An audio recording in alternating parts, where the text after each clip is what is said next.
Hello, everyone, and welcome back to Euphoria and part 3 of this very exciting game of Blades in the Dark.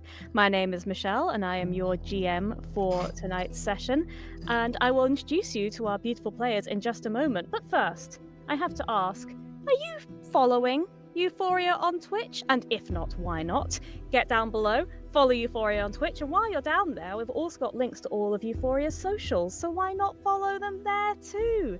You can find out all of the wonderful actual plays that are going to be coming up on the Euphoria Twitch channel, and if you are somebody who enjoys listening to the audio of these beautiful games, you can also subscribe to the Euphoria podcast feed wherever you get podcasts. How very exciting. While you get down there and click on all those links, I'm going to tell you that tonight we are playing Blades in the Dark, created by John Harper and published by Evil Hat. Now, the content warnings I want to flag for this game in general are that the setting is a loosely dark fantasy Victorian England city. And so themes which are very likely to come up during a play of any session of Blades in the Dark are poverty, class disparity, police violence, and occult themes. There will be more detailed content warnings for this particular session in the chat, or if you're a VOD watcher, they'll be in the video description on YouTube. Now, with that out of the way, let's meet our gorgeous players. Hello everyone, please give us your name, your pronouns, where you are in the world, and a quick visual description for anyone who's not able to see us just now. Let's start with Cash. Hello everyone, I'm Cash. I use she, her pronouns. I am a light-skinned black woman and I'm wearing a light purplish sweater. I think it doesn't come off really well in my camera setup, but it doesn't matter. And I will be playing General Arlo this session, and I am based in Germany. Beautiful. Sakaya. Hello everyone, I am Sakaya from the Transmissions. I go by she, her pronouns. I am a white trans woman who is dressed in lots and lots of black, with a big black hat and a black veil covering my face, which is a good thing. And today I am playing Kirsten of the Vale, a whisper. And whereabouts are you based just now? Sorry, yes, I'm based in Aberdeen. Beautiful. And last but certainly not least, Gaskinator. Hello, my name is Gaskinator. I use she, her pronouns, and I am a white woman with short red hair and, like the stereotype red hair, I am Irish. I'm wearing a black jumper today, but I guarantee you, in the future, my character is full of tricks and disguises. I will keep you updated when the look changes, when the hats come out. Yeah. It's called method acting. That's what I learned. We take the costuming so seriously here on the Euphoria channel. And here I am, Michelle, your GM for tonight. My pronouns are she, her. I am joining you from sunny-ish Yorkshire, and I am a mixed race brown-skinned woman with long, straight black hair, joining you from my very boring recording booth, which is just lined with white blankets. So, in a moment, we will get into the game, but first, I have a little question for you all. I always like to start with a question, help all of you lovely viewers to get into the world of the characters. And my question this week is, if somebody were to make the movie or TV adaptation of the incredible story of the Ballad of the Silver Spectres, who would you choose to play your character on the silver screen? Let's go around the same way. Cash, who would play General Arlo? That's a very good question, Michelle. Thank you for that question. I have thought very long and very hard about this, and the only correct answer that I could come up with is Brendan Fraser from The Mummy, of course, from his The Mummy days. Yeah, most likely him. I love it. I love the specificity of which era of Brendan Fraser as well. That's very important. Let's go in the same direction again. So, Sakaya, who would play Brendan Fraser's mother? So, yeah, I'm very specifically, I'm going to an era as well. I'm going to cast Florence Pugh, but about 10 years into the future. I think it should have just the right sort of presence by then. I love this. We're doing a fantasy cast, and it is not bound by the rules of temporality. I love that for us. Okay, very important. Gask, who's going to play everyone's favorite cowboy bootleg? Modern day, unfortunately. There's no need to get a time machine for this one. God, what's his name again? Brad Pitt. That's the guy. Yes, from I'm thinking specifically from Bullet Train. He has long blonde messy hair, and he's got the stubble. He's a little scrungly. I think that would work. I think that's our team. We got the past, present, and future. I love it. We're running the gamut. And yet another actor who the era you choose is very specific, I think. Like scrungly era Brad, I think is a great pick. A great pick for bootleg. Now, obviously, I don't have one character. I voice the NPCs. But as I am the GM of this world, I'm of course going to fan cast the director of this adaptation. And I can pick whoever I want, so I'm going to pick Bong Joon-ho. I think he'd be delighted to come and adapt our amazing story of Blades in the Dark. And if you've watched any of his films like Parasite or Snowpiercer, or the recent ones that are really big here, you know that beautiful visuals and stories of scrappy underdogs in impossible situations are very much his bag. So I think that would be great. And I think he'd love our cast of actors. I think he'd really get great performances out of them. So I think that would be great fun. So now that we have the perfect visualizations of the world we're about to enter, a completely possible adaptation, are we ready to begin the game? EUphoria presents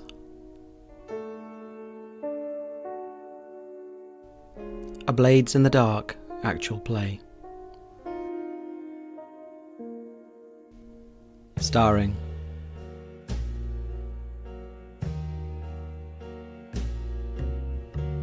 Michelle as the GM,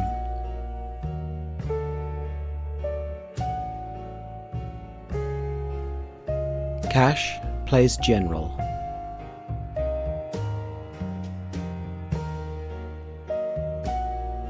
Sakaya plays Harpy,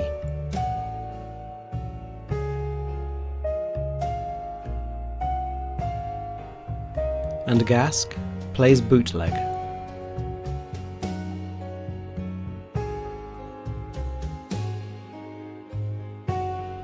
The Ballad of the Silver Spectres.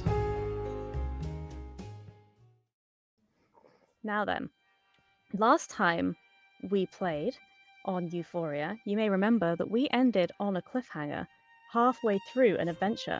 So before we jump in, let me just refresh everyone's minds.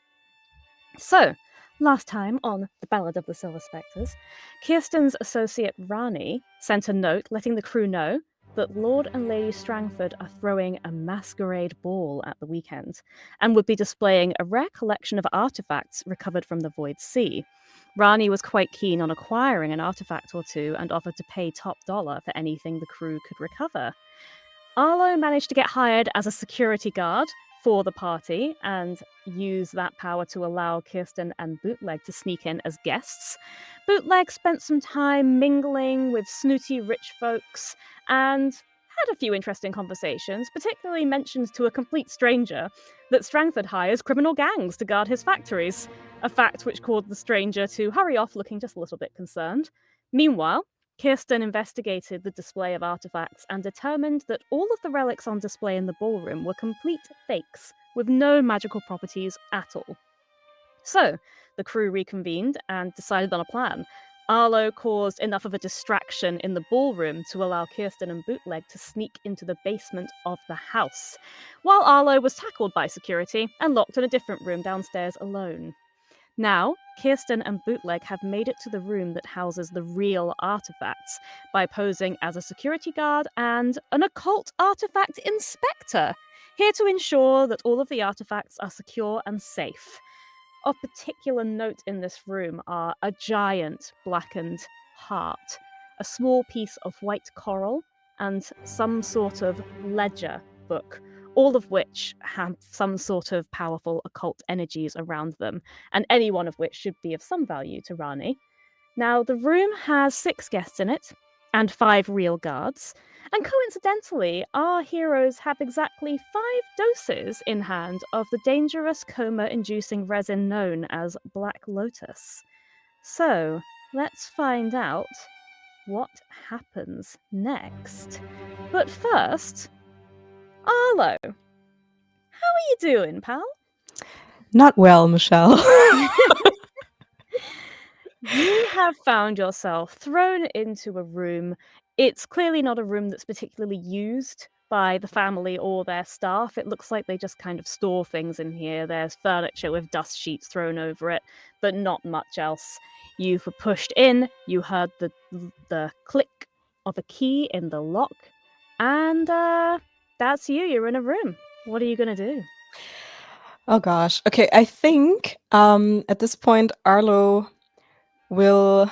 I think I described the last session that we were playing. He was wearing some type of velvety black suit, and I think I will use a flashback to go back and flashback to the moment where Arlo was kind of getting ready for this gig, and he made sure to put on a very tight-fitting black how do you call this, like a full body suit underneath that has some sort of what do you call this part of a jacket? I don't know, like The hood? a hood. Yeah, thank you.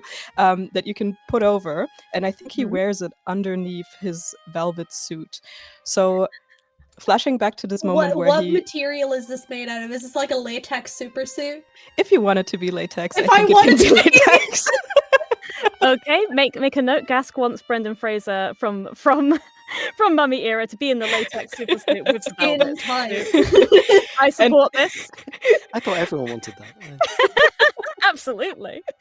And You I think continue. using this flashback, we'll go back to the moment where he's kind of like enclosed in this room that you previously described now, and he will take off his velvet suit and then put on the hood, and then kind of say to himself, "All right, remember Arlo? Higginsby, or I mean Bootleg, he taught you method acting."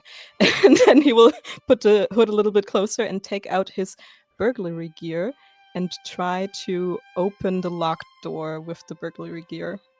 Fantastic. I think that's a zero stress flashback. I think that's very reasonable. That and very in character for Arlo to have a costume change after hanging out with Bootleg for so long.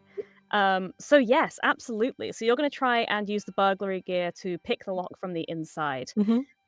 That sounds like a very good plan.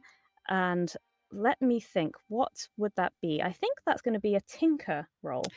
All right. So that I have 2 dots in that. Let me just make Right? sure. So I use 2 dice and then take the 2d6s, higher one. and you take the highest result. Mhm. Wow, I rolled a 6 and a 1. Hey! Beautiful.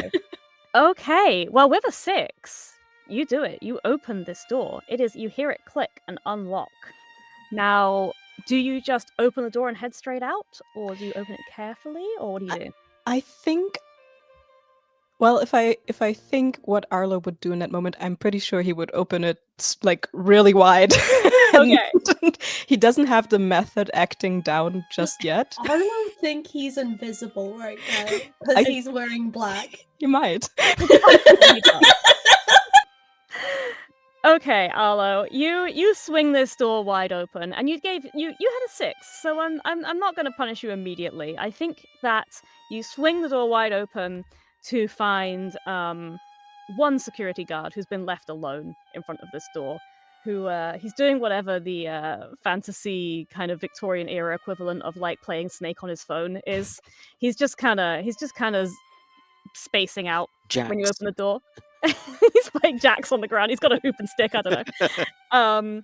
So he hears the door swing open, and he is startled, and he's going to take a moment to realize what's going on, which is going to give you an advantage to deal with the fact he is here.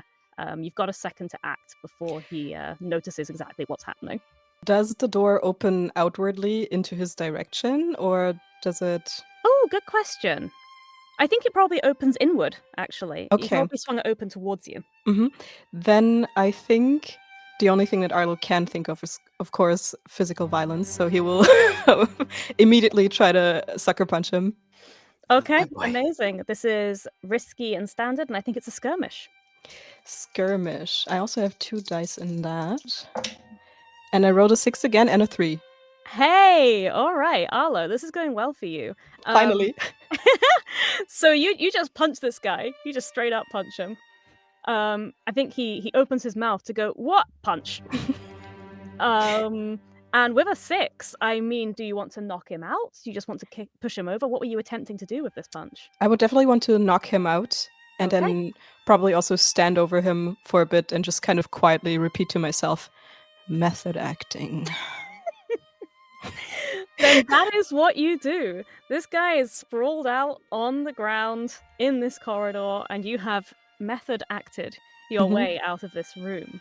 So we'll see what you get up to next, but let's hop over to your mother and your acting coach. Kirsten of the Vale and Bootleg, you are here in this room. You are kind of being left to your own devices for a moment while the guards, 5 guards around the room, are standing just kind of to attention, hands behind the back, just watching. And 6 of the party guests, they seem to be quite important guests, they're all exquisitely dressed and look very wealthy indeed, are kind of nosing around and looking at the real artifacts. What are you going to do? Well, me, the player, is gonna put on my bowler hat and white mask as my Higginsby disguise. They will be falling off. I will not keep informing you when that happens because that would be embarrassing. Fantastic. You have donned the disguise as Higginsby. Am I correct in thinking that, because I know I did, what's it called, an attune check last week, and You did. am I right in saying that I've already warned the guards to be careful about the excessive energies that are coming out of this? Oh, interesting. I'm trying to recall exactly what you said. I think you showed some false documentation I did. and intimated you were here because they might be dangerous. So I think you had kind of given some indication that, like, you're here because there could be dangerous energies. I think you Yeah, had you were very like, move out of the way or you're all dead. Yeah, you planted that Very seed. cool. Whoops. It didn't fall off. No, I didn't see anything. Nothing. Normal. Yeah, so I think Kirsten, I think it would decided that the coral maybe would be the easiest thing and the most interesting thing to actually sneak out of there. So I think so. It's definitely, it's small enough to hold in one hand. And you might not know exactly what coral is, but you'd recognize it's some kind of strange petrified plant with an occult signature. maybe I sidle up to Higginsby. Hello. I think I'm going to suggest that artifact over there, and I'll discreetly point to the coral, is dangerous. Yes. Okay. Perhaps you could convince the guards to take this potion of protection Ooh.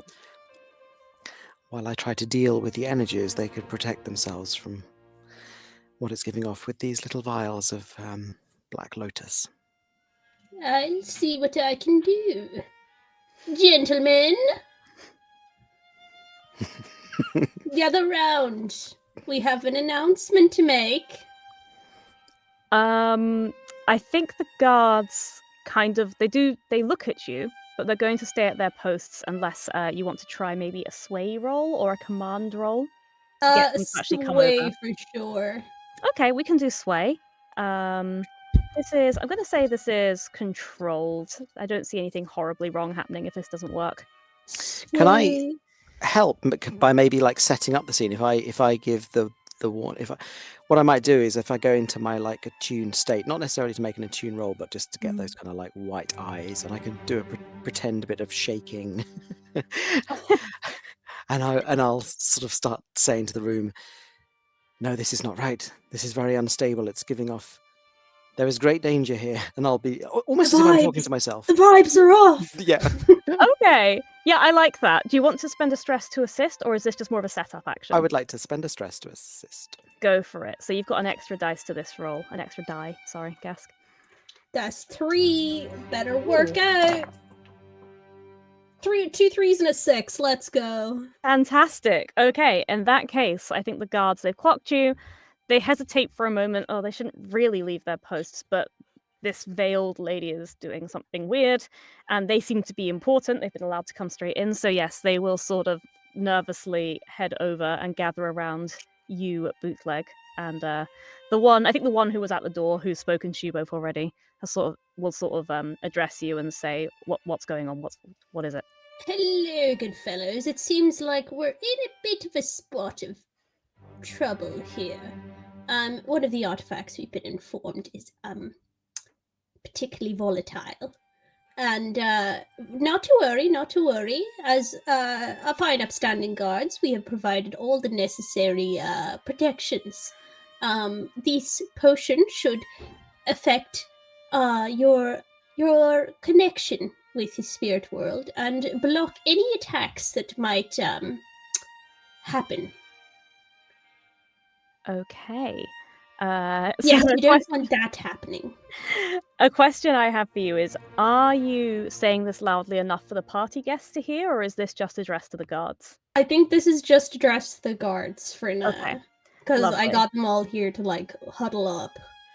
Okay, I think you got a 6, so I think they're fairly credible about this, but you hand out these vials of this strange black sticky potion, and it's a little bit, am I going to drink this thing that this stranger just gave me? And I think we're going to have to go for another sway roll to push them, or a command, but I'm assuming you're going to go for sway. I shall go for it's more of a skill. sway. I forgot about my skill, Cloak and Dagger. I got a +1 to rolls to when I'm in disguise to confuse, deflect suspicion, or covert misdirection. Essentially, when I'm in disguise, when I'm trying to do sneaky stuff, I get an extra die. Yeah, I'd say you're definitely deflecting suspicion. You're trying to convince them to drink what's definitely poison, so you can take a +1 for sure. Okay. Hell yeah, horseshoe. That's a 6. Oh wow, okay. This is going That's great. 4 6s in a row. Yeah, I'm sure it will continue throughout the session. It always does. The 5 of them sort of go, well, all right, you're the experts. Obviously. And, the one who's seen the paperwork will kind of sort of nod to the others and take a drink of this thick, sticky resin. Now, what happens next is nothing much. They kind of go, thanks. And one of them goes, right, back to your posts, everyone. And she kind of leads the way back to her post. The others fall out. And they stand where they were. And you start to notice as you watch them kind of swaying on their feet. Like, if you've ever seen those Buckingham Palace guards with the giant hats, if you watch the top of the hat at the end of the shift, you can see they're starting to get a little bit wobbly. And they're wobbling, and all at once, the 5 of them slump back into the wall and slide down in what appears to be an artificial sleep. They don't look well. And how are the guests reacting to this?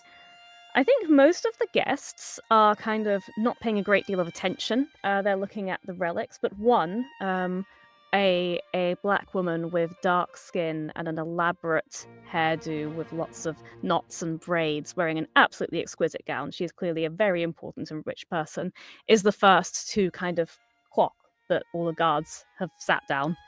And she'll say, I say, what's going on here? And she'll turn to the 2 of you as the people in the room she doesn't recognise. I feel that Kirsten would have been continuing the act like whilst the guards were getting drowsy, because rather than just sort of like standing and waiting. So hopefully, maybe trying to kind of keep some of the guests' attention just by virtue of what she's doing. So I think I would have used that time to get near to this coral and be making enough of a fuss that this is something that needs to be contained to allow me that excuse to actually handle it. So I think at this point, I'll let Higginsby like deal with what her question, and that's when I will like put it into my gown. All right, lovely. Let's resolve what you do first, Higginsby, and then that might set up how easy it is for Harpy to steal the coral. So yes, this lady says, "What's happening?" Oh dear, it seems like the vile energies emanating from these artifacts have affected the ones who have stayed here the longest. Might be best to just carry on upstairs and take a look at the ones up there. This is ridiculous. Strangford assured us that these were safe. Well, are you seeing the guards on the floor? she's examining them. I think that so we can resolve this one of two ways. If you want them to leave the room entirely, you can try yet another sway roll, or if you're just trying to distract them, we can use that as an assist. Which would you rather do? I mean, maybe leave the room entirely so we can like. Well, actually, how big was the heart again? I remember you saying it was huge. It's enormous, yeah. It's like several feet long. Okay, so it isn't going to be something Bootleg and Kirsten can just yoink. No, that's why I went for the coral, I think, because it's easier to... I think I'm trying to get them to leave, but in a calm way that's not going to draw attention to down here. Yeah, I think I'll go for a sway. Does this count as misdirection as well? Yeah, I'll give you it. And I think as well you've got greater effect because you've pointed out, well, look what happened to these guys. So this won't be a particularly difficult sway roll. Okay.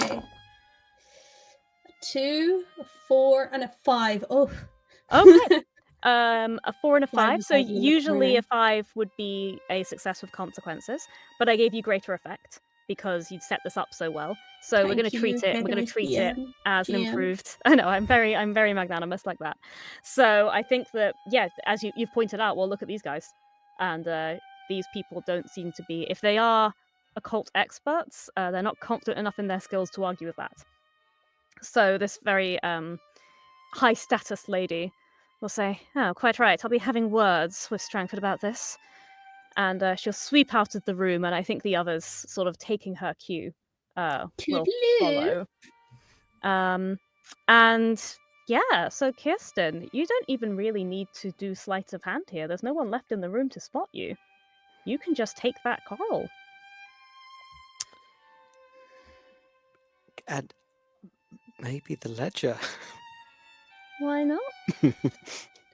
I am going to take off said Higginsby disguise, because Higginsby is going to be the one that told them all to leave and everything, and I feel like that's not something I want traced back.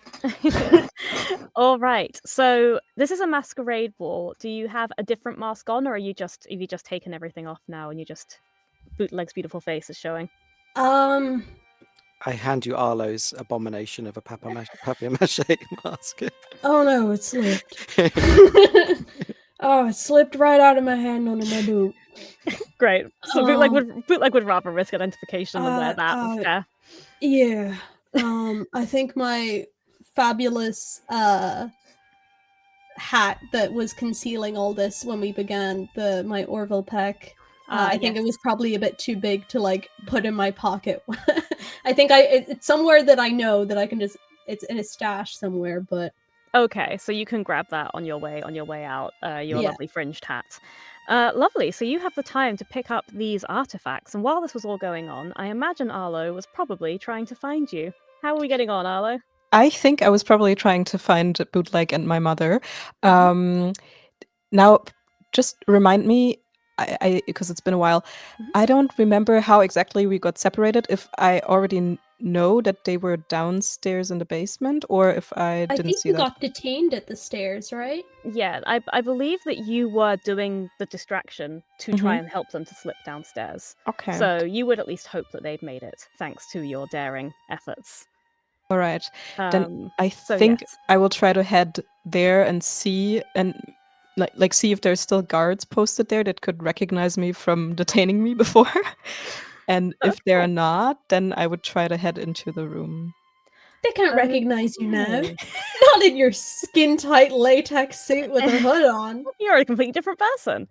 I'm going to ask for, I think, a hunt roll, because you are searching for your associates. I love you, Michelle. That's the second skill that I have. No, the third skill that I have 2 dice in. That's really nice. Oh, I'm being very generous. I actually am not looking at your character sheet, so it's by complete accident that I'm being generous. If Arlo rolls high enough. I rolled a 6 and a 3 again. Wow. Can Arlo Okay. sniff out my What's going on with cowboy us? stash? I'm so afraid about what's going to happen later. This is genuinely incredible, given the complete mess that was happening when we left you all. You seem to have gotten your stuff together in the 5 seconds of story time, but week of Yeah. of real life. I mean, time it was since we really last played. probably Bootleg's kind of motivational speech and like showing me how to actually method act. I think he kind of inspired Hearing my me. voice in the back of your head. You So- maybe have the capabilities to do this if you're not an idiot. Beautiful pep talk, love it. That's a zero stress flashback to that pep talk. So with a 6, yeah, actually, I mean, the guards who were downstairs were 1 outside your door, who is unconscious, and 5 in the room full of artifacts, who are unconscious. So I think you're able to just sort of find your way back to that main staircase, where you had chosen one of 2 directions, you being Kirsten and Bootleg. And I think you look in that direction just as the 2 of you pop back out of the room, and you see each other, and you are reunited. God, I think I What? run to my mother and I hug her very tightly, Oh, maybe for a few seconds too long, and then I'll turn to Bootleg and kind of give you like a respectful nod and say, I think I must thank you. You've inspired me to. You've inspired me to new greatness. I really learned from you. I must admit. Well, get uninspired. What are you got on you? Well, I thought it would make me look like, like a shadow. Method acting, like you said. You're method acting as a shadow. Whose shadow? I didn't think that far. I don't know. Yeah, you didn't My think own. that far. No. Mother, say something. Yeah, tell your son how handsome he looks in his You And are his handsome beautiful as new always, disguise. my dear. Now we need to find a different exit and fast. so Oh, There I you was are. gonna say, Oh, go on. could I have taken the ledger while you take the coral just to split it between us? Absolutely fine. I hand you the coral. Okay. Interesting. These all count as a piece of load for each of you as well. Okay, sure. So yes, you have them split between you. Bootleg has the coral, Kirsten, you have the large book. Where you are, you have one corridor which you now know leads to that room where the artifacts were. And past it, I suppose there's a sort of less used part of the house, which is where Arlo was.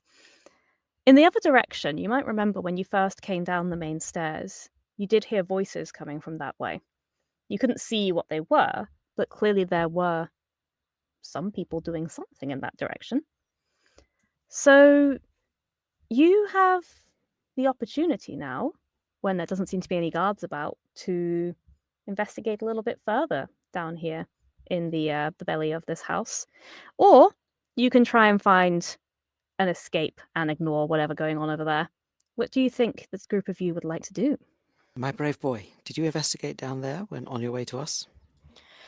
I have to be honest, Mother. No, I didn't think of it. I was really scared of what would happen to you, so I could only think about you, and of course also Bootleg. Oh, hand on Of your cheek, of course. course, my dear. Okay. Hang on a tick. Arlo, how do you feel about lifting something big and heavy? Well, I can do it. I just can't guarantee that my suit won't split. But no, Where's I the can do it. seam, Arlo? Where's it gonna split? This is very important. I don't know. When I tried it on, I had a few kilos less, but I think we'll just have to find out. Okay. I mean, he could lift the heart in there and just drop it if we're in trouble. Drop and run. You know what we say about greed, Bootleg? If we go back for one more thing, that could be the nail in our coffin. I don't know. It was the biggest thing in the room. Biggest is better, right? When it comes to occult stuff, it can hold more. No, that's only Christmas presents. Okay. It's your call. I think it's a dangerous one. Okay. Unless we want to split up, one of us goes investigate while Arlo gets the heart. I fear that the crowd that are going up to see Strangford will soon bring attention to our deceit, and perhaps where these voices are down this corridor is our only way out of here. Okay, I mean, you're the one that's an expert. If you don't think the heart is worth a second trip, then we should just cut our losses. I think it's worth a great deal, but it might be our undoing. I don't know. I think that skin tight suit is my undoing already. So I've already gone past that point. I think with that, then Kirsten sort of sweeps past them and heads in the direction of the voices. All right. Okay. While we're in fan casting mode, I have to say, if anyone has watched the reboot of The Gladiators, one of the gladiators is called Phantom and wears a skin-tight hooded sort of lycra suit, and this is exactly what I am picturing. It's fantastic. All right. So you're going to make your way towards these voices. Are you just kind of walking straight down? Are you going to try and sort of be sneaky? What's your approach here? Kirsten's definitely going into prowl mode. In the black, in the Okay. shadows. I want to know what these voices are before. Yeah. All right. Are the two of you going to follow? Yeah. I have another disguise ready, but I think it's when I get caught I'm gonna use it. Incredible. Yeah, I'll try my best to follow and kind of imitate my mother's movement. Are you gonna in a be your sense. shadow? Fantastic. So what's beautiful is one of the playbooks in this game is like good at sneaking and actually has an item called the shadow cloak. So what in my headcanon, Arlo has seen one of these and thinks that this is a good approximation. So what I'm going to call for here is a group prowl roll. So as a reminder, what happens here is you all roll. Before you roll, one of you has to choose to be the leader. Narratively, it's probably Kirsten, but it can be any of you. The leader runs the risk of taking stress. So who would like to lead this role? Yeah, I feel it makes sense. I am the prowler and I am the one who went ahead. So Okay, so if all of you can roll prowl, please, and let me know what your best result was. can This is where we roll poorly. Sorry. Can I burn 2 stress to have an extra die? You absolutely can. You can push yourself for an extra one. Well, that did not help. What did we all get, gang?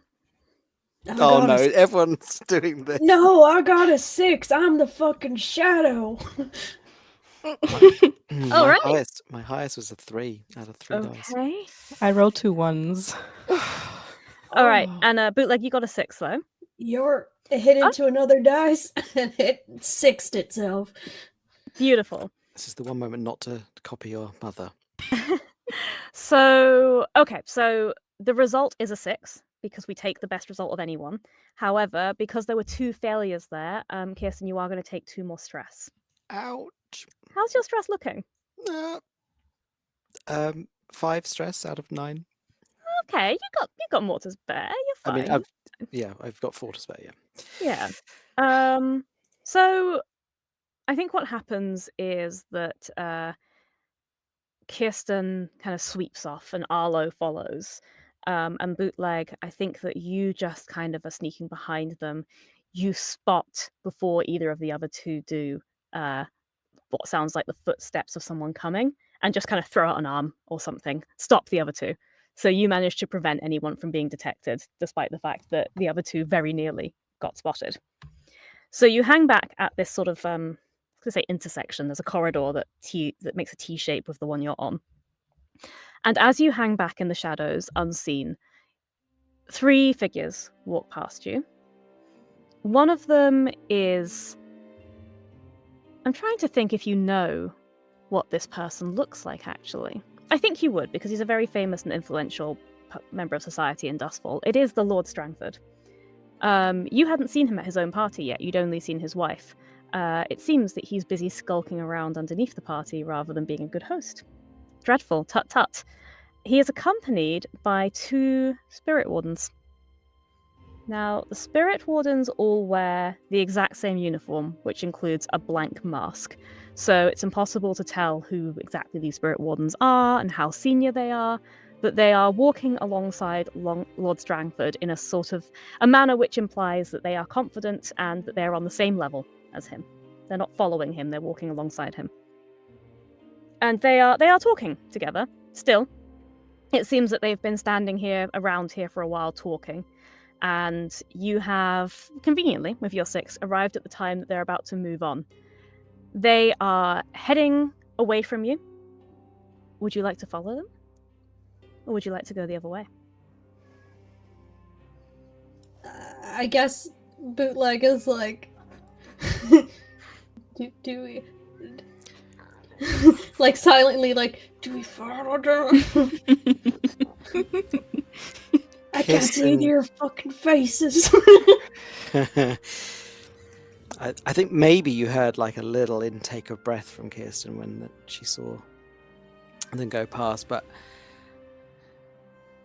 she's scared, but also there could be some very important information here. We know Strangford is like tied up in all sorts of nonsense, and if the spirit wardens are here at his property, I think maybe rather than communicating anything to the others because of the need to stay quiet, Kirsten will take a few steps in their direction, stop and look over her shoulder at them.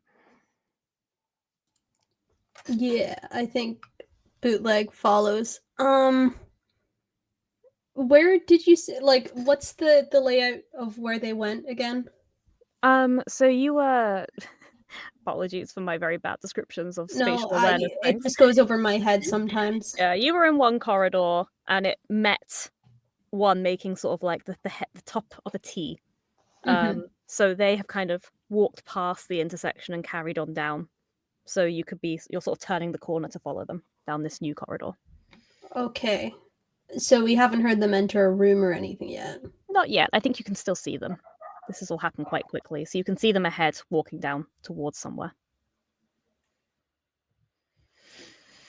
I think I'll follow Kirsten's lead again still. Okay.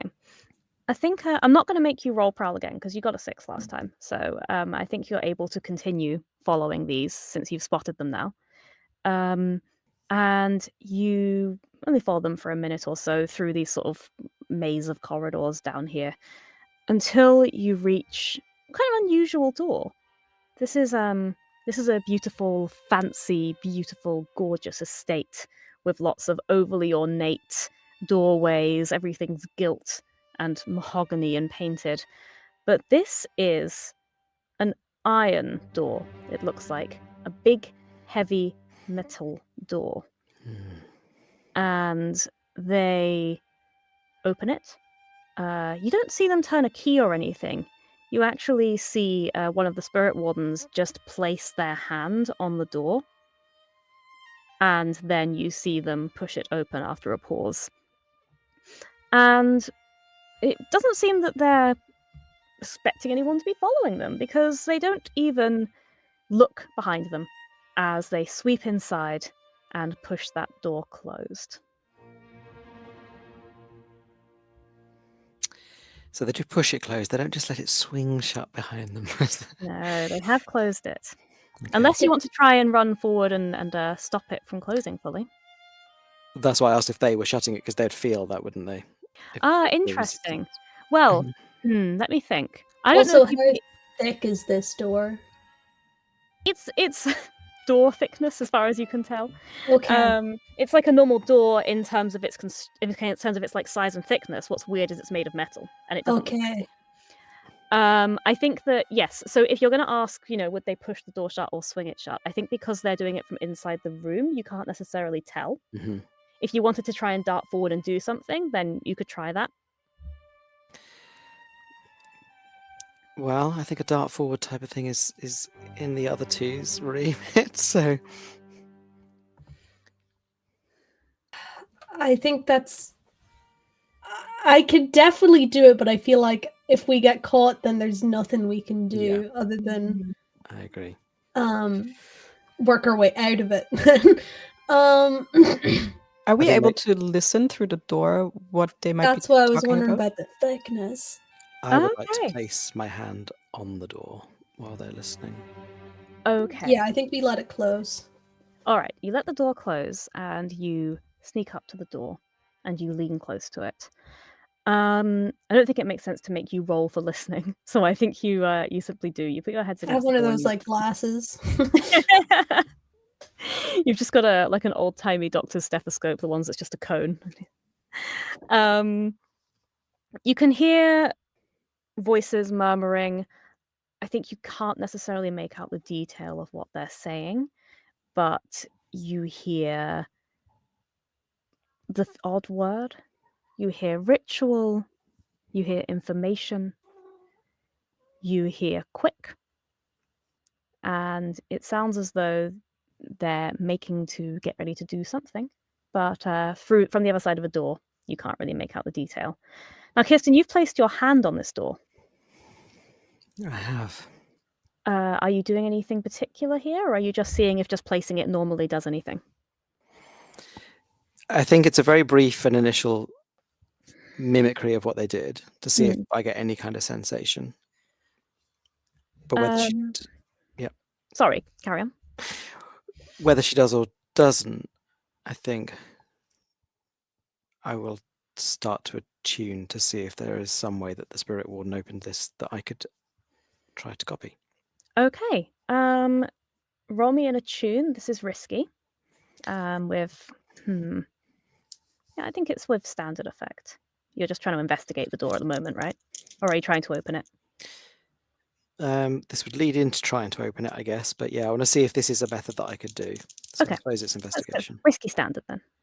That's 2 4s. Okay, a 4. So you place your hand on this door and you attune. And you've described before that attuning is not a particularly comfortable experience for you.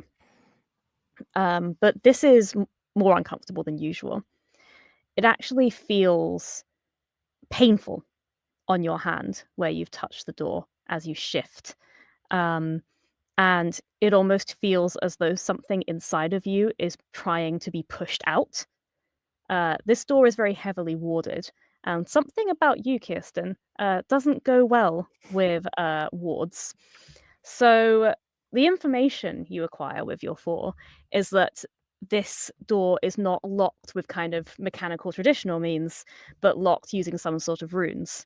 Certainly, you are an expert in your craft and could probably try and take on these runes, but you are at serious risk of hurting yourself. And in fact, you are hurt.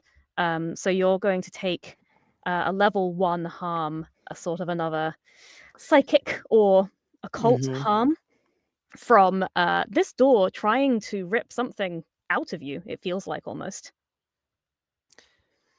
I think Kirsten lets out like a small gasp, a yelp of pain. I don't think she was expecting it, so she doesn't sort of stifle it. Steps back slightly, but I think she's got that tenacity to try and keep her hand on the door as she does that. So she sort of jumps back. She's going to look at the other 2. It's warded. As soon as Arlo sees his mother kind of pull back from the door, I think he'll try to grab her hand and get it off the door or like remove it from the door and then ask her, "Are you okay? What just happened?" I don't think I have the strength to resist my son, so my hand comes away. It's warded powerfully. I could try and get us through, but it would be dangerous. No, we don't know if they're just sitting on the other side. We just open the door and, hey, howdy. They are in a hurry to do something. Does it sound like their voices are receding away with whatever it is that they're doing, or is it all taking place? You certainly get the sense they're not fading away. So they haven't gone into another corridor. It seems like they're in a room and they're standing still. But they're clearly not directly on the other side of the door because you couldn't hear them very well. And as you said, it sounds like they're doing something. I feel this is important, Bootleg. If I can get the door open, maybe you can hurry inside and try to see what it is that they're doing. But they won't be focusing on the door. They seem to be focusing on whatever it is. I can try, but I don't know if I got a disguise that'll be appropriate. I would rather you weren't seen and just observe. But if you do Okay. become seen, I trust in your quick wits. Yeah, I'll knock 3 times if I need it open again. I think I'll turn to Arlo. I'll put a hand on your muscular arm. We may need you, son. Whatever you need, Mother, I'll help you. Whatever happens to me, ignore it. Protect Bootleg. All right, then I'll go after him. I'm dressed in black. No one can see me. Kirsten purses her lips, nods. I will move back to the door. Okay. I will place my hand back on the door, and with extreme concentration, I'm going to burn 2 more stress for another dice. Okay. This is risky. And with actually the fact that you've pushed yourself, you can take another die, or this is going to be a reduced effect roll. So you can use that push to actually bring it back up to standard effect. Instead of the extra dice. Yes. Yeah. If you'd like the extra die as well, you could either take an assist or take a devil's bargain. I was gonna assist, but I can't figure out how I would assist in a warded door. I'll take a devil's. I will use the stress to bring it back up to standard, and I will take a devil's bargain, Michelle. Okay, so the devil's bargain, before you decide if you want to take it, I'll always give you the option, is that you will get your extra die, but for at least a couple of minutes, that other thing inside you will come to the surface as a result of doing this.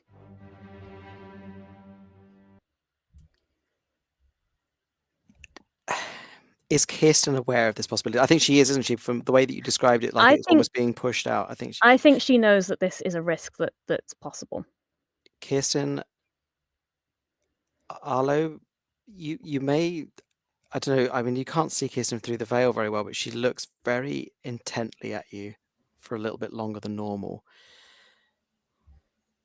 and she's worried, but she's going to take it. Okay, so you are now at risky standard with an extra die. Roll that achievement for me. That's a 6. Beautiful. So you place your hand on this door and you concentrate very hard, and the door soundlessly opens, just enough for someone to slip through. Bootleg and Arlo, do you both slip through, or just Bootleg? Bootleg slipping through. I don't know Arlo? about. I think Arlo will try to slip in behind him, but stay as close to the door as possible to maybe not cause too much attention. Okay, so the two of you are going to go through the door, and we'll get to what you see in a moment. Yeah. But prior to that, Kirsten of the Vale, also known as the Harpy, the very formidable and powerful woman that you are, what happens? Tell me what it looks like when this devil's bargain comes to fruition. Neither Bootleg or Arlo notice. No one really notices her eyes going white when she does this because of the veil. But they certainly don't notice like an inky black kind of creep through the white and turn her eyes black as she staggers back slightly and then suddenly sort of straightens. Her shoulders become a bit broad as she stands much more erect and authoritative. And for now, doesn't do or say anything because she watches the two enter the room. Okay. The two of you have stepped into the room, and I will tell you what you see after a little break. No fair! So, everyone, I hope you're enjoying these brilliant criminals rolling brilliantly and nothing at all going wrong. We're going to take a little break to stretch our legs, have a drink of water, and consider some more fan casting options. And we'll see you very shortly. Bye-bye. The door should be for Monsters, Inc. Hello again, everyone. Welcome back. I hope you had a lovely break, and I hope that little cliffhanger didn't keep you on edge for too long. Let's jump right back into the action with Arlo and Bootleg and what you see when you head through that door. You enter into a room which looks nothing like the rest of this mansion because the walls are carved stone. It looks like this is almost a door into a cave. And not part of the house. You've gone down into the rocky part that the foundations of the house were built into. It's large and round, this room, and it is lit by old-fashioned gas lamps. And in the centre of the room are the three figures who have their backs to you and have not noticed you at this present moment. Strangford is standing sort of further back, just watching. And the two spirit wardens are standing inside of a sort of chalk circle with runes on it, looking at a sort of pedestal in the middle of the room with something on it. And that is all I'm going to give you on your first glance, but if you wanted to try and take a closer look or do anything else, let me know what you'd like to do. I think I'll kind of slowly reach out my hand to tap on Bootleg's shoulder. And once he turns around, I'll just say, "What do we do?" Okay. God, they just need to turn around and we're there. Is there anywhere we could hide? You know what? Yeah, this room, as I said, it is not lit by electroplasmic light like everywhere else. It is lit by sort of old-fashioned gas lamps, a couple of which are on the wall. So there are lots of shadows being thrown. There are lots of little dark areas near the door that you could just slip into. And I will let you do that without a roll. Okay. Would it? I don't know if this would be a roll or greater effectiveness, but could I turn off one of the lamps just to make it seem like faulty or something, but to give us more shadow? Oh, interesting. Okay. I would like you to try and roll either, I'm going to say Tinker, or let me think. Would it be a Finesse? I think you could do Tinker or Finesse here to try and just reach out and turn off a lamp. I would love a Finesse, and I'll. Is it 1 stress to push myself, or 2 stress? 2 stress to push yourself. Okay, I will do 2 stress to push myself because I don't think a disguise is gonna help me turn off a lamp to give me an extra die here. Fantastic. Okay. This is risky and standard effect. You're just turning off a lamp. Oh, that was a 1 and a 5. 5. Okay. Teetering on 5. the edge here. You do it with a consequence. Okay. You reach out and you see you've seen gas lamps before, although electroplasmic energy is now standard across the whole of Duskfall, like you were around for when gas lamps were still being phased out. Yep. So you know how to just flick the switch off, and you do that with ease. But it does make the tiniest little noise, and of course it changes the lighting state of the room. So just moments after the two of you are plunged into shadow, Strangford, the one who's closest to you, does turn around and glance. And he doesn't see you just yet, but your consequence is just that there's sort of a heightened awareness now. Okay. You are at higher risk of being spotted, just because he's kind of noticed that something's going on, but doesn't think much of it just yet. God damn, your shadow disguise is actually great for this area. You picked the best one. When you were in the middle of a ballroom, you were like, you know what, all black suit, that's the way I'm gonna go. And somehow I think the only downside to it is that it might be a little bit squeaky, but you just need to stay still and you're fine. Yeah. Can we see what the two oh god, I forget what they were called. The Spirit Wardens? The Spirit Wardens, thank you. What they are doing in the chalk circle? As far as you can see right now, they are just standing there doing something with their hands. If you want to try and roll a study to sort of examine specifically them, or a survey to get a better look at the room, I would make that a controlled roll because you're in the dark and you can do that while standing still, but I would need a roll just to see how much you're able to notice. Okay, I'll roll. I have no dots in either. I rolled a 6 and a 1. Okay, which did you go for, study or survey? Well, it doesn't really matter because I have. Well, maybe I'll just wise. I try to kind of peek behind one of the. Were there even pillars? Did you describe pillars? No. I'll try to peek behind. You're just peeking behind nothing in particular. You just lean so you can look better. I'll be your pillar. You peek behind Boot Hill. Yeah, a good time for a 6, but it makes sense. You're just looking. You've got. Oh no, but I actually got the 1. You got the 1. Yeah. That's what I don't have any dot in either. So. Okay, so I said it was controlled, so you don't get a horrific consequence. What am I going to give you? I think what this is you lose this opportunity. So you go to lean and you realize the light is you're leaning into the light, and you sort of push back and you realize surveying from here isn't going to work. You just can't really see anything more from back here. So you all can try something else, or Bootleg can try, but you're not going to be able to tell anything from surveying. How far are they away from us again? This is a large room. Yeah. They're a good 20 feet away from you. They're not right next to you or anything. But they're far enough that you can see them. Yeah, I was just trying to think. Would it even matter if we used like binoculars or something? Trying to figure out. Yeah, it's hard to figure out if any of this is listening gear. You're just going through your gear and going, can I use any of this? You know that, like, you see it in old-timey cartoons, but it's like the thing that stick in their ear, and it's almost like a gramophone that's out.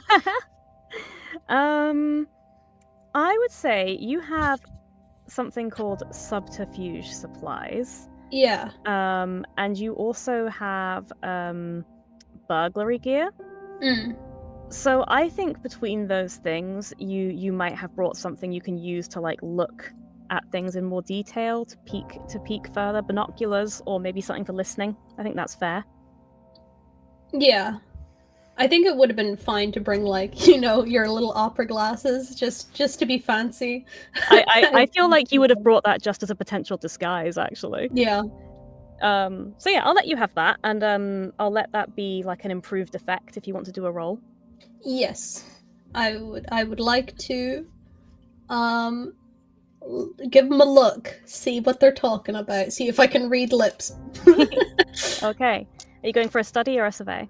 A survey, please. Okay, go for it. I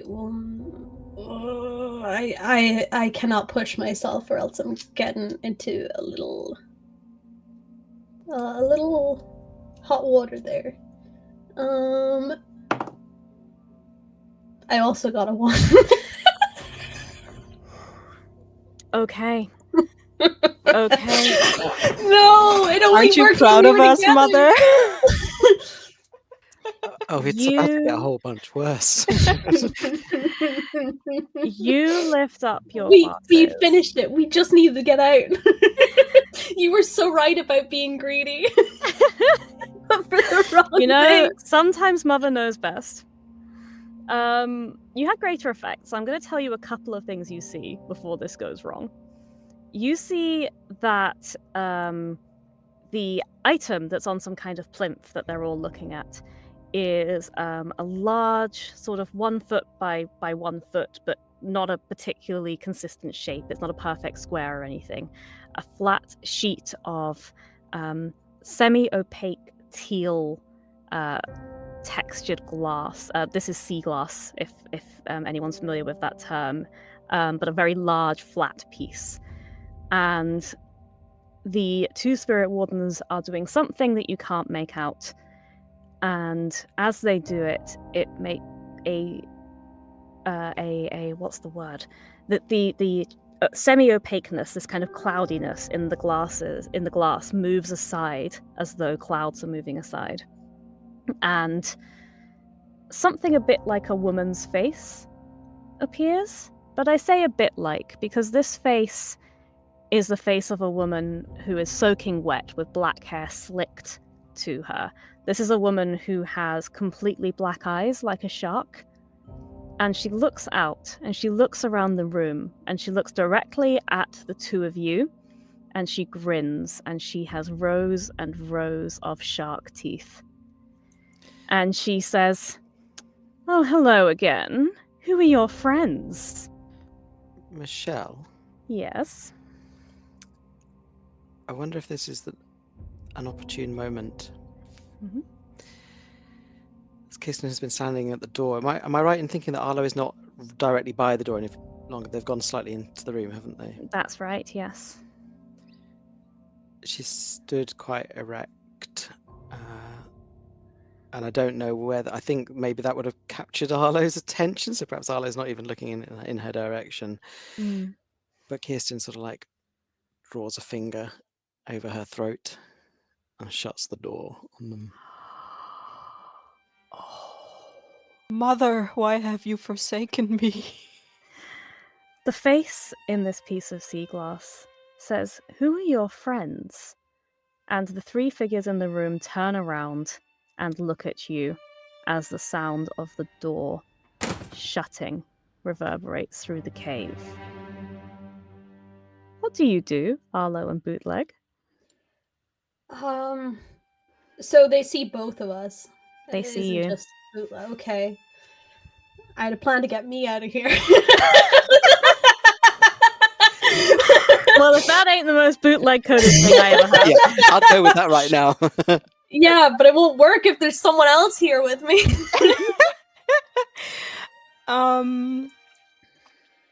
Well, do you want to go first with your plan, or should I just escalate?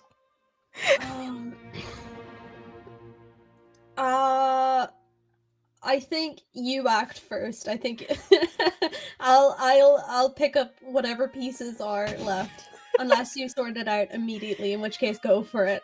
No, I think Arlo at this point will pick up from his belt, like a little belt pocket that he has, 2 throwing knives, and I will say that he will try to launch them really quickly, one after the other. And I think intuitively he'll try to go for the 2 spirit wardens. Because Okay. he probably doesn't know whether or not it'll affect them, so he'll just try to hit each one of them in the eye. Okay, going for one at each. Mhm. Okay. Roll me a hunt. And I will warn you, this is going to have very little effect, even if it's a 6, because spirit wardens are very high tier. Well, okay. I rolled 2 4s. Okay. The first spirit warden almost robotically just raises an armored arm, and the knife just glances off the plating. The second spirit warden is hit in the shoulder by your throwing knife and staggers back slightly, then pulls it out and throws it back at you. And you're going to take level 2 harm stabbed in the shoulder. Oh no. Kirsten, outside of this door, a battle is going on within you. Somebody who was not you has closed the door with your beloved son and your trusted associate inside. And now here you stand, and I suspect you might be trying to wrestle control because you absolutely have seen what he just did. Tell me what's going on. Yeah. The door shuts. Kirsten almost staggers back. I think she's still sort of rigid. She's still under Leopold's control. And I think like there's like a tear that's just running down her cheek, even though her face is like very impassive still. am I able to wrest control back, or do I need to make a roll for it? Or I think the bargain I gave you was there would be a few minutes of him being in control. So I think that if you want to push hard enough, I think you can spend a stress to say you just take back control, or you can try a roll to try and take back control. I'll give you the choice. I think she's so distressed by what's just happened that she's going to put all her effort, and I'm going to spend my penultimate stress. Whew. And I think that she almost like sucking him back inside her, like pushing him away and coming back to herself, but she collapses to her knees, and then there's a moment where she's just frozen. She can't kind of comprehend what's happened, and then just scrabbles almost like on her hands and knees to the door. No, my boy. And at the moment just can't work out how to get in. We'll jump back inside as Kirsten tries to regain composure. Bootleg, you've just seen Arlo try the throwing knife trick and it backfire quite dramatically. Do you have any plan for what you'd like to try? Well, it wasn't throwing knives, but I also think it's not going to be as effective. Italics means that it doesn't take a load, right? Sure does. I'm really short on load here. Okay, well, I don't think a Spirit Bane charm will help unless they're actually Spirit Baning me, but it seems like they can throw knives, so that does not help, because I don't think the Spirit Bane charm protects against that. Oh, I might as well just transpowder myself. Just go to a happier place. Yeah. Well, I will mention whether or not this information is useful to you. I'll remind you the Spirit Wardens are very powerful and clearly wearing armor. There is a third person in this room who's just a rich guy in a fancy suit.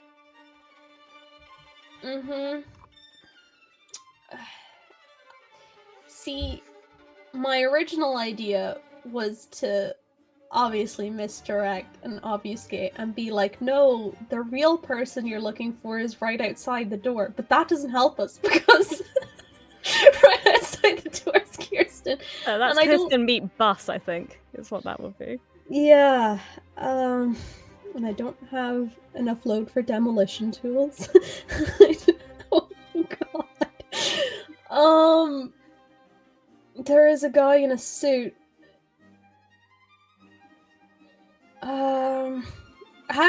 How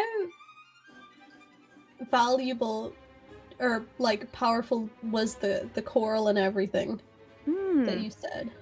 You know that it is definitely powerful, magical in some way, and you know that it's valuable enough that Strangford didn't actually want it on display, and he hid it downstairs for his most important friends and put a fake one upstairs. So there's reason to believe this is a pretty valuable item that you have in your possession. Okay, yeah, to hell with disguises and anything. I pull it out and I say, you'll never know where the heart and the ledger is if you kill me. I love this. Is this just an attempt to stop them in their tracks? Yeah. Fantastic. Or at least get him to like be like, hey, hang on, I want my stuff. Don't kill them. Okay. I have a feeling the Spirit Wardens won't care that much. I think this is a command. Yeah. But I will give you improved effect because you have this very, very valuable item in your hand. And there's always the choice of a push, an assist, a devil's bargain to help you get an extra die if you'd like. Yeah, because the thing is, for a talky guy, I have 0 in command. I'm not a very commanding guy. So that would be 2 and take the lowest. I'll push myself to get 1 die. I can do that. Arlo, is there anything you'd like to try and do to assist for 1 stress? Yes, definitely. What could that be? Maybe I can stand intimidatingly in my latex suit behind Bootleg and flex my muscles. I don't know. I mean, maybe you could point that knife that came back to you at the coral as though you intend to break it. Yes. Actually, you know what I'm going to do?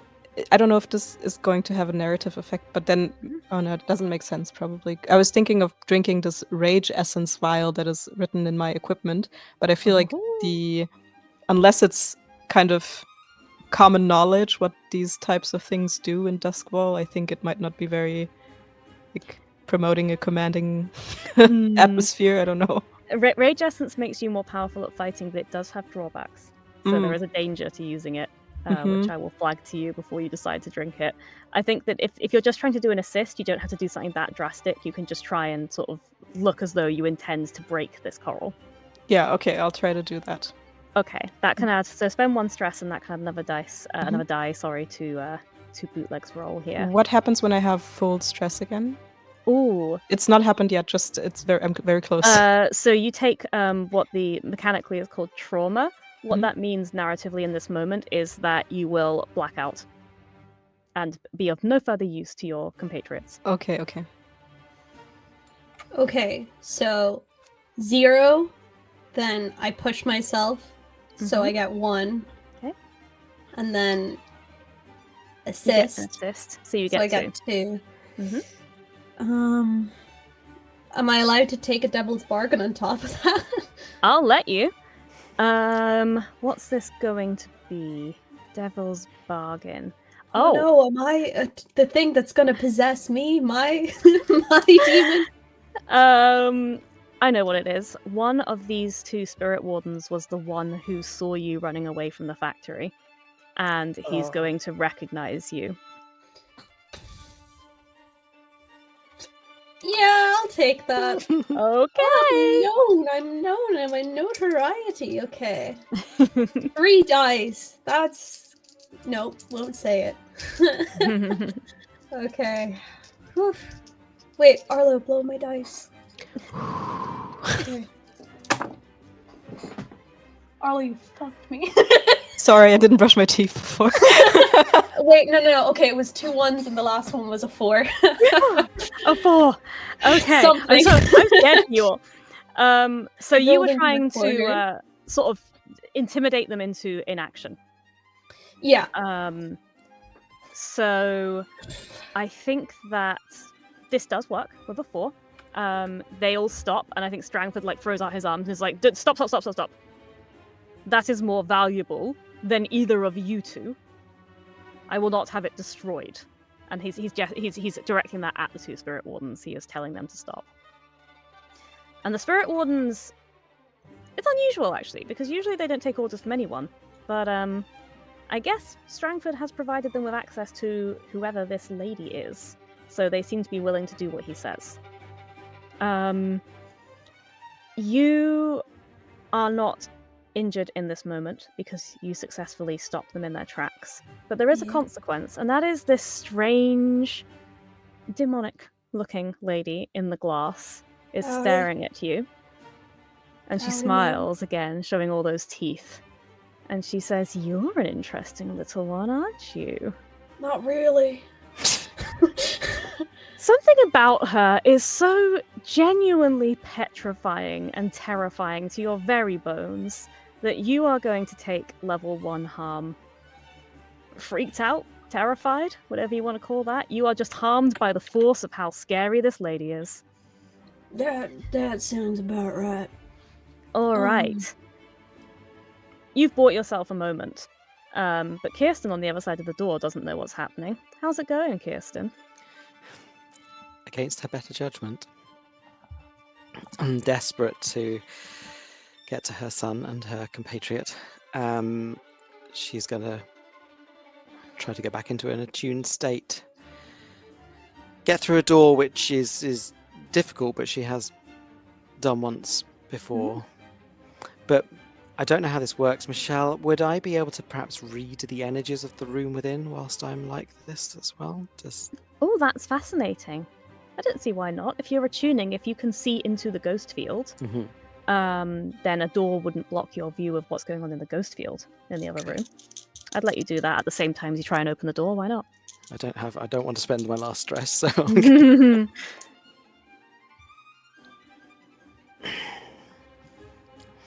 that's a 3. Okay. We can let that roll stand, or you can roll to resist.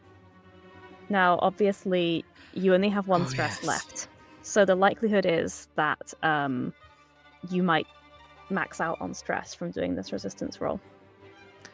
If I fail the resistance, I take a stress, basically, don't I? Is that? Essentially, if you roll anything other than a 6, then you're probably going to max out, because the resistance works by rolling, and the result is the amount of stress you take is 6 minus the result. Just roll a 6. That's easy. You've been doing You it were all doing night, it loads baby. before. Or we can let this result stand. I'll leave it up to you. Okay. I think the resist works again by reading down the left-hand column. That's correct, yes. And it would be a resolve resist on this occasion. It would be a resolve resist. So I roll 2 dice. Okay. And I'm minusing... Do I tell you what's on both dice? Tell me the highest result The you highest get. one. Okay. I'm going to do it. I believe in you. 3. A 3. Okay. Wow. You take 3 stress and you pass out. But before that happens, your hand is on the door. And you get that glimpse into what's happening on the other side. And you see the figure of Lord Strangford with his arms out, holding the 2 spirit wardens at bay. You see Bootleg cowering. You see your son with a dagger sticking out of his shoulder. And you see something you might never have seen before. In the middle of the room, a complete lack of any ghostly signature. Like a black hole that has sucked all of the light out of that area of the room. And those are the things you see with your hand on the door before you pass out. I think Kirsten just clutches a pendant, a demon bane charm around her throat. She just slumps. Down she goes. The thing is, though, you had opened this door once. And I think that with that last little bit of strength and love for your son and desperation to get everyone out of here, you do manage to crack that door open. So the 2 of you on the inside, what's the plan? Do we see the door crack open at all? Sure. You probably noticed that, right? You're probably looking at the door right now. I think Kirsten falls against it and just like pushes it over. She just slides into the room. I think that's exactly right. That's beautiful. I think you see the door crack open, and I think you see the gloved hand of Kirsten on the floor through the gap in the door. I think Bootleg chucks the coral as hard as he can back towards them and yells, "Run!" No! Roll me one more group prowl, both of you. Whichever one of you wants to lead. Both of you roll me a prowl. I'll lead. Okay. 4. 2. Okay. Take 1 stress, Bootleg. And I'm imagining it's the stress of having to part with that very valuable item. Yeah, and it's the last stress I could take. Shit. Are you maxed, or do you still have No, one no, left? no, no, I have 1 left. Okay. That's why Okay. it's the last one I can take. Then, will you allow me to narrate what you will do as you get out of here? Absolutely. You turn and you run, and Arlo, you turn and you run too. And in fact, even though Bootleg initiated this run, you are the one who manages to lead out of here. You get out of this room and you see your mother, who you love so dearly, slumped unconscious. And you care so much that you pick her up with your bad, injured arm, and you take harm. You take level 2 harm from wrenching that already injured shoulder. Bootleg, you are still freaked out from what you saw, and that demon No, I'm not. who looked straight at No, you. I'm not. And as you are running, you are tripping, and you are falling, and you are hurting yourself over and over again, and you're going to take level 2 harm just from injuring yourself from falling over and over and hurting your knees. But utter fear and desperation drives the two of you, one of you carrying Kirsten of the Vale over a bleeding shoulder, out of that room, back through the corridors, up the staircase, and of course, Arlo knows exactly where to go to get out of this mansion because you were given the tour when you arrived as a security guard. And you do escape, but only just with your lives intact. And you make it back to your townhouse eventually. Perhaps you pay a cabbie not to ask any questions about the state of you all as he takes you in his carriage back. And you make it back to your lair. I think that we're not going to necessarily do all your downtime actions on stream, because what I'm more interested in finding out from all of you is maybe a day, maybe a couple of days later, when you've kind of had chance to come down from the horror of what you've all gone through and had a bit of a rest. What's the conversation like when the three of you finally discuss everything that went on at the end of that night? So when you said not to go back for the heart and that was too greedy, and then we decided to go follow the most powerful fucking guy in the area, as with the most powerful fucking guards, we decided that wasn't greedy. Maybe we need to screw our heads on right before we do anything else. No, it was my fault. I It let was us not down your the path. fault. It was not your fault, Mother. No, It no, wasn't no. her fault. She closed the dang door on us. Did you see that? She You were being spoken to by a demon. I don't know if. Did you like genuine questions? Like, who do you think saw Kirsten actually do that? That's a great question. I think only you two can answer that. Did you see that?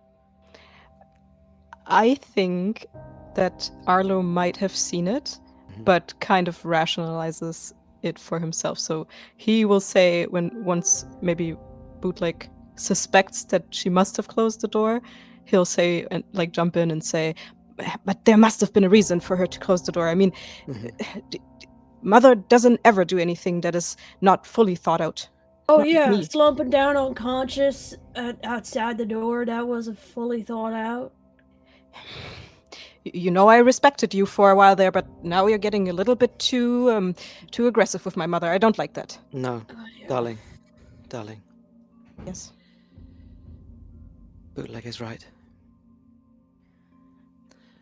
I should come clean with you both about something. Your ugliest sin under the veil. Sorry. The fact that it's a very real reason that she wears it probably leads to a few seconds of silence. I must apologize to you both. And I should probably go to take both of your hands. I don't know if Arlo will probably take. I don't know if Bootleg will. Probably not. But she's going to look at Arlo.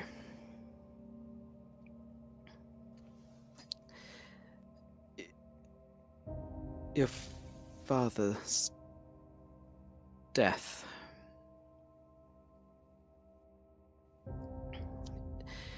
It wasn't illness, Arlo. I killed him. You killed him. I couldn't take any more. I think Arlo at this point will just kind of cover your hand with his other hand and then pull you in a little bit closer and hug you very, very tightly and not say anything. No, you don't understand. What is it? He hasn't gone. He shut the door.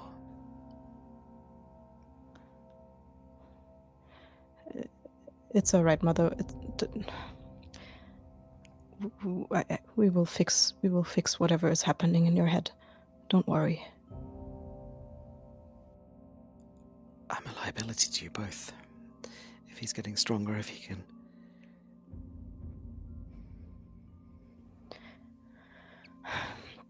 You are not a liability, and I think he will hug you even closer, and you will always almost feel like you're being. Got my ribs.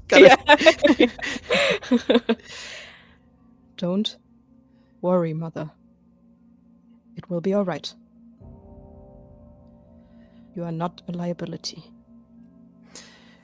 I think she sort of returns the hug. There's a bit of that kind of like motherly, like a pat on your back, but I think her head is like to one side on your shoulder, looking at Bootleg. Bootleg's definitely still processing a little bit because I don't know how much of the story he even knew of like the fake version. But he probably just ends up saying, you're a bit of a liability, but you're more of an asset, so I think we're still making a tidy profit. I appreciate that, Bootleg. For now, obviously. Talking of profit, I believe we no longer have the coral. Yeah, I chucked that son of a bitch real far. Well, I wanted to check the secrets of this out for myself, but we can still claim payment from Rani, and I shall take the ledger out from my robes and hand it over to Bootleg. We came away with something. Yeah. Good thing we swapped. I don't think I could chuck a book as well. So what's in this thing? Why'd you want to keep it close? I've always been drawn to books of this kind of subject, but I feel our payment to Rani is more important, so... Then we can rip out a few pages, right? I think she would know. It's an antique. They say someone else did it. Maybe I could study it for a few days before we take it out. Okay. You know, the trick is you rip it out on the one that it's connected to on the other side, so then there's no, rip in the seam. Do not tempt me further. Okay. Honestly, I appreciate your trust. But if this happens again,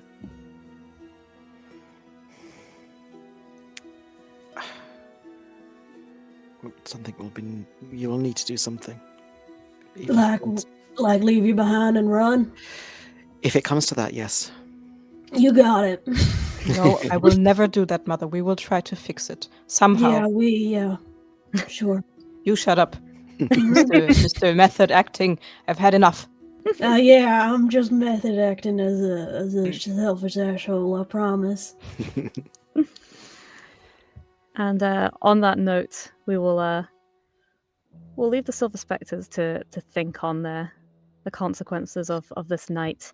When you do decide to give back the book to Rani, with or without all the pages, she will pay you 6 coin. Enough for 2 each, if you like, or you can put some in the crew coffers. But speaking above the table, we only have 1 session left, so maybe you want to chuck it in your own purses. Yeah, I think I do, because I think we definitely need extra downtime actions to sort out all that. Not a bad idea. Oh, Not a bad idea at all. You are also taking 4 heat for the fairly high that's 6 exposure. heat. They saw our faces and we ran from them. And didn't Yep, do anything to prevent that. yep. And somebody Got who had yeet. already seen you running away from another recent crime scene saw you. Yeah, I think that's going to be categorized. I was as high wearing a different exposure. hat. So as I say, we can do all of your sort of downtime dice rolls later on, but I'd love to just go through experience for each of your characters. Firstly, I'm going to do crew experience, which I don't think we did on stream last time. So if you execute a successful burglary, espionage, robbery, or sabotage operation, you will take experience. If you use a loose definition of successful. You did successfully. We got the object to stole one sell, you know. thing. You stole one thing, so I think that's an XP. If you contend with challenges above your current station, you absolutely did that. In fact, I'd say more than once. So I'm giving you 2 XP for that. Bolster your crew's reputation or develop a new one. I'm not sure you gained a reputation with anyone who you'd want a reputation with, so I think we have to say no to Hey, that. Rani, right?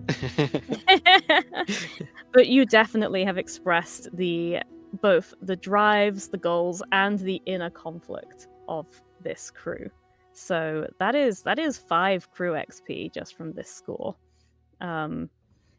You would be very close to advancing the crew and getting a new crew ability, depending on what happens next time. But let's do the individual character XP markers. Who wants to go first? Me, I'll do it. Okay. So at the bottom of your character sheet, Bootleg, you'll have some prompts. Do you feel that you did any of them? You addressed a challenge with deception or influence. Absolutely. I think I did. Yeah, absolutely. Take 2 for that, and wherever you want to put them. Yeah. You expressed your beliefs, drives, heritage, or background. I think I was disguising myself the whole time, so I don't think any of that applies. Other than my drive to, like, cut and run. To be fair, I think that was you really like embrace like role playing how Bootleg would address situations, so I would give you 1 for that for sure. Okay, and then you struggled with issues from your vice or trauma. Well, my vice is luxury, but I don't think I struggled with it because I was very easy to leave the party. That's true. So 3 sounds good to Okay. me. Yep, I will also, I didn't say it aloud actually, I don't think, but that last prowl roll was a desperate one, which is why you took such serious consequences from the 4, so you'll get a prowess XP as well for that desperate roll. Yippee! And so will Arlo. Have you filled up any tracks, Bootleg? No, but I'm very close to a new playbook one. Ooh, very exciting. Arlo, would you like to go next since we just gave you 1? Yes, I think I have addressed a challenge with violence at least twice in these, like counting these 2 sessions. Absolutely. And I would like to make an argument for 1 dot or 1 experience point in you expressed your beliefs, drives, heritage, or background, because I think last session I explained how Arlo used to go to art classes or something like this to make these little handcrafted masks that looked a little bit shit. And in fact, I'm going to give you 2 because of your steadfast belief that your mother definitely would never do anything wrong in that final scene. So I think that's a strong belief that you hold. So we'll give you 2 for that. Yay! And do I get 1 for the desperate roll as well, or was that already in there? That will be one prowess for the desperate roll at the end. Okay. And finally, Kirsten of the Vale, your final... I should have been saying these aloud, I always forget to do this, but your final attune roll was also desperate because you were fighting off Leopold at the time. Okay, yep. So you can take 1 in resolve straight off the bat. Ah, that goes directly into resolve, doesn't it? Yeah. It does, yes, because it's specific to what you were rolling. Okay. So you addressed a challenge with knowledge or arcane power. I definitely... Multiple times, absolutely. So 2? Yep, 2 for that. Yeah. Okay. You expressed your beliefs, drives, heritage, or background. I think that the final scene, that definitely came out. I agree with that. I'm not sure if I think it's a bit cheeky, really, to add a second one with the whole Leopold possession. Oh no, I think that it's not cheeky. I think that was absolutely expressing your background. And then the last one is you struggled with issues from your vice or trauma during the session. That was Leopold is my vice. Ah, well then definitely one for that. Okay. And the other part of that was traumas. Now you have taken one. So on your character sheet next to the counter for stress, there's a marker for trauma. And then there are 8 prompts. You can pick which one you are taking, which is some sort of fundamental change to your personality caused by what you've been through. I feel like this is a time where the haunted one would be a little literal. You're already haunted. Yeah. I think you started with one pre-generated. Started with haunted, yeah. So maybe I'm going to read these aloud for the benefit of anyone, for the audience. We've got cold, haunted, obsessed, paranoid, reckless, soft, unstable, or vicious. Do any of these speak to you? bounce between paranoid but the paranoia would be fairly specific, as in the fear that he's going to return at any moment, take over. But that is a fairly specific paranoia. Otherwise, maybe unstable. I think it could be turning her a little bit, just like her nerves are on edge, and she's similar to the paranoia that he's going to return, but it's perhaps making her a bit erratic. And maybe I'll go with unstable.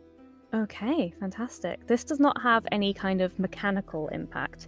This is purely a sort of roleplay and narrative prompt for you, so you can decide how much you want to bring that in. Maybe it's a minor thing that only really comes out in times of stress, or maybe it's a really big thing that's constantly on your mind. We'll have to find out how it feels right for you as we continue next week. I do have a playbook move now, though, so... Oh, have you got a new playbook advancement? Mm-hmm. Do you know which one you'd like to take, or do you need time to consider it? I think I'll mention it next week. There's a couple I'm trying to decide between. All right, then. That's totally fine. Well, hopefully you'll get a chance to use it next week, and we can see what new skill you've developed. But for now, we are saying goodbye to the Silver Spectres after what started off just so easy, breezy, beautiful. But it's just always too easy to start to think, this is all going fine. Let's push on, and then we see where we end up. Let's go round the table once again, so our wonderful audience can find out all about you, beautiful players. Let's start again with Cash. Cash is on mute. It's the ghosts taking hold of me. This is the first time this happened to me. Cash is haunted. There's always one. So yes, I was saying that I'm still Cash. I have been playing General Arlo, who I'm realizing that I misspelled actually in his character sheet. I called him General Aldo. But I'm No, his birth certificate. There's something else I need to tell you, son. So yeah, I completely forgot what I was going to say. I think you can, if you want to look me up on social media, you can look really hard and maybe you'll find me with under the alias of Alias Casalaya. And I think that's all that I would like to say. No. Thank you. Let's go to Sakaya next. Hello everyone, I am Sakaya. You can find me on the Transmissions, and Transmissions Tuesday we release a podcast and a live stream. Currently running Dragon Age on Twitch and playing Liminal for our podcast. That's beautiful. And Gask. Hello, my name is Gaskinator. I've been your bootleg today, and you can find me at probably links down somewhere. And on those social medias, will I post? You'll never know. So I guess you just have to follow to see when I will post. Ooh. So much mystery. So much intrigue. And I have been Michelle. You can find me at MichelleCopter on some of the socials. You'll just have to try and see if I'm on each one. I'm an actor, singer, voice actor, and I have been your GM. I very much hope you lovely people have enjoyed this story. Thank you all for joining us. Please remember to follow Euphoria AP on all the social medias. The links are below, so you can find out what other fantastic games are coming up. You can also follow the Euphoria podcast feed, which has audio-only versions of all of the Euphoria streams for you to listen to. In case you want to hear just how well this story went again in audio format. And finally, I've got to mention that Euphoria Patreon. There's all sorts of bonus goodies for you if you sign up. And of course, your money is supporting independent RPG content being made by European people for European people. Heck yeah. Thank you all so much for joining us, and we'll see you for the final chapter in the Ballad of the Silver Spectres very soon. Bye! Bye!